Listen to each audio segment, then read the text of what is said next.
আমার সামনে যে জিনিসটা দেখতেছেন এটা একটা স্পিড মিটার। এর প্যাকেজিংটা থাকে হচ্ছে এরকম, আর এটার দাম হচ্ছে খুবই কম, মাত্র হচ্ছে 250 টাকা। 250 টাকার বিনিময়ে আপনারা এই টাইপের একটা স্পিড মিটার কিনতে পারেন।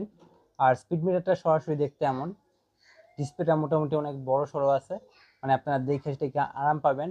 আর নিচে যেটা উঠে কতটুক চলছে, আর এটাতে সম্ভবত টাইমও আসে, এতে টাইমও সেট করা যায়, কিন্তু কিভাবে করতে হয় সেটা আমি জানি না, একটু ঘাটাঘাটি করে খুঁজে বের করবেন। আর এটার অসংখ্য রিভিউ আছে।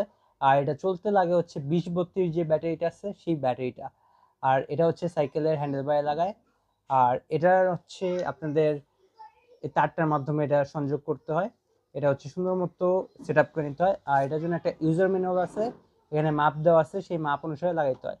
আর এই জিনিসটা হচ্ছে আপনাদের স্পোকের মধ্যে লাগবে, সাইকেলের যে স্পোক আছে সেখানে। আর এগুলো হচ্ছে ক্যাবেলটাই, এগুলো দিয়ে লাগাইতে হবে।